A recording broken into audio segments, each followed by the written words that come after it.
Sebelum melanjutkan, jangan lupa subscribe dulu, terima kasih. Bab 502, menolak sampai akhir. Lin Muan dibawa keluar dari akademi polisi dan masuk ke dalam mobil. Dua pria kekar dan terampil duduk di sisinya untuk membatasi gerakannya. Maaf, Tuan Muda. Setidaknya kau bisa memberitahuku kemana aku pergi, bukan? Kau akan tahu begitu kau sampai di sana. Pihak lain tidak memberinya kesempatan untuk bereaksi, mereka juga tidak membiarkannya bersiap secara mental. Mobil melaju kencang menuju Biro Urusan Sipil. Saat mereka hendak mencapai pintu masuk kantor, Lin Muan tiba-tiba mengerti makna di balik semua ini. Kakek Lin memaksanya untuk menikah. Tuan Muda, begitu Anda menikah dengan Nona Ji hari ini, semuanya akan berakhir.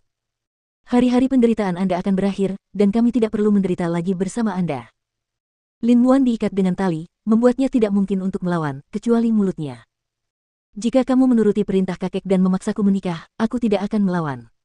Lagi pula aku bukan lawanmu. Tapi dengarkan baik-baik, begitu aku menikah dengan siapapun yang kakek inginkan, aku akan mati tepat di depan matamu. Aku akan melihat bagaimana kamu akan menjelaskannya kepada orang tua itu. Keduanya saling bertukar pandang setelah mendengar kata-kata mengancam dari Lin Muan. Mereka menjadi cemas. Jangan pikir aku bercanda denganmu. Terserah padamu untuk memutuskan masa depanmu. Mengapa kau tidak menelepon kepala suku tua itu? Salah satu pria itu menyarankan. Pria lainnya mengangguk dan mengeluarkan ponselnya. Anda yang mengawasi Tuan Muda. Ketika Lin Muan melihat mereka keluar dari mobil tanpa menutup pintu mobil, dia langsung keluar dari mobil. Setelah sekian lama berlatih di Akademi Kepolisian, meskipun dia tidak bisa mengalahkan mereka berdua dalam perkelahian, setidaknya dia bisa mencoba melarikan diri.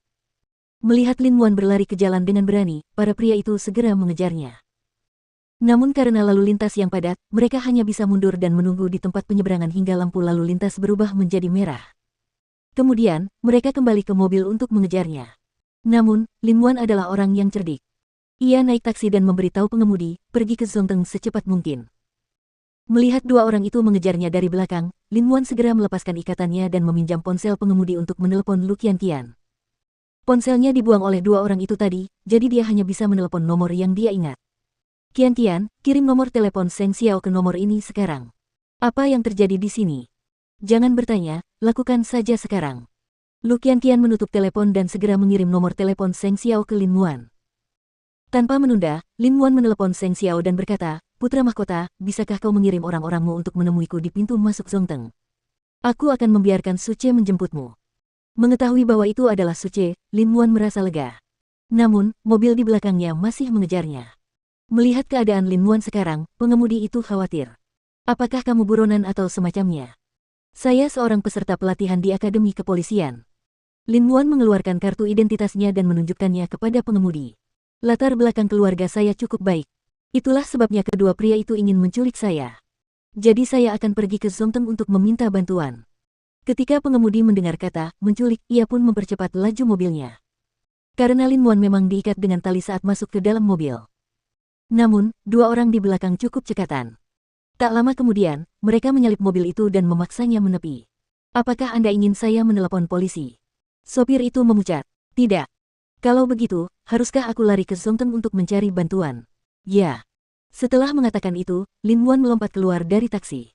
Tuan Muda, haruskah Anda bersikap seperti ini? Meskipun tangan Lin Muan sekarang bebas, ia tetap tidak dapat mengalahkan kedua pria itu. Anda tidak akan pernah lepas dari kendali kepala suku tua itu, bahkan jika bukan hari ini. Kalian bisa mencoba melawanku, kata Lin Muan sambil bergulat dengan kedua pria itu lagi. Lin Muan hanya bisa melukai pihak lain sekali setelah mengerahkan seluruh kekuatannya. Namun, jelas ada lebih banyak luka di wajah dan tubuhnya. Tuan Muda, kami benar-benar tidak ingin melakukan ini lagi.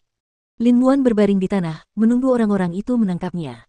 Namun, tepat pada saat itu, Suce berlari secepat kilat ke arahnya. Dengan bantuan pepohonan, ia menendang kedua orang itu dengan keras. Kemudian, dia membantu Lin Muan untuk bangun. Saat anak buah Old Lin melihat wajah bayi Suce, mereka mengira dia hanya seorang yang lemah.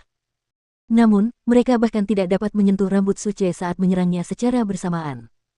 Saat itulah mereka tahu bahwa mereka telah bertemu dengan lawan yang sebenarnya. Jika kamu ingin merebutnya dariku, Suce, kamu harus menang terlebih dahulu. Ketika mereka mendengar namanya, mereka tercengang. Bagaimanapun, mereka adalah prajurit. Wajar saja jika mereka pernah mendengar tentang Suce sebelumnya. Ayo pergi. Kita tidak bisa mengalahkan seorang pun dari pasukan khusus elit. Mereka pergi. Namun, cara mereka memandang Lin Muan agak aneh. Ketika Lin Muan melihat mereka pergi, dia merasa lega. Dia mengucapkan terima kasih kepada sopir berkali-kali sebelum Suce membantunya masuk ke gedung Zongteng. Seng Xiao tidak meletakkan pekerjaannya saat melihat pria itu masuk. Kamu terluka. Mereka baik-baik saja. Wajar saja jika dia terluka. Suce menjawab mewakili Lin Muan. Untuk apa? Lin Muan menyeringai saat memikirkannya. Orang tua itu gila. Dia mungkin terprovokasi oleh sesuatu sehingga ingin mengikatku dan membawaku ke biro urusan sipil. Menolak sampai akhir. Seng Xiao tertawa. Aku tidak pernah tahu kalau kamu bisa begitu setia. Tidakkah kau lebih memahami hal ini? Seperti apa yang akan kau lakukan untuk Kiki, aku akan melakukan hal yang sama untuk orang yang ada di hatiku. Jika kau membiarkanku hidup seperti boneka seumur hidupku, aku lebih baik mati. Lin Muan tidak terlihat lemah seperti 6 bulan lalu. Mungkin karena dia sudah cukup lama berada di akademi kepolisian, ada sedikit sifat liar dan ulet dalam dirinya. Aku sudah menelepon Lu Qianqian. Dia sedang dalam perjalanan sekarang. Meskipun begitu, kamu tetap harus punya rencana untuk keluar dari situasi ini. Kalau tidak, ini akan terjadi lagi. Kamu tetap harus menyelesaikan latihanmu, kan? Saat Qianqian tiba, aku akan meminjam Suce darimu sekali lagi. Lin Muan punya rencana dalam benaknya. Tampaknya ada hal-hal yang harus dia selesaikan dengan kakek Lin secara langsung sekarang. Kalau tidak, semua orang tidak akan damai. Jika kamu tidak dapat menyelesaikan masalahmu dengan Old Lin hari ini, aku akan mempertimbangkan kembali dukunganku kepadamu. Karena kamu tidak memenuhi syarat untuk menerima bantuanku. Kata-kata Seng Xiao terus terang, tetapi juga sangat menyentuh. Lin Muan tahu apa maksudnya. Setelah beberapa saat, Lu Qianqian tiba di Zongteng. Melihatnya terluka, dia bergegas menghampiri. Apa yang terjadi? Tidak apa-apa. Hanya beberapa goresan. Qianqian, ayo kita pergi ke suatu tempat bersamaku sekarang. Di mana? Lu Qianqian menatapnya dengan khawatir. Kau akan tahu begitu kami sampai di sana. Tolong, Suce, antar kami ke sana. Seng Xiao memberi isyarat pada Suce dengan dagunya untuk pergi bersama Lin Muan. Seng Xiao penasaran. Dia ingin melihat keberanian seperti apa yang bisa dia tunjukkan kali ini.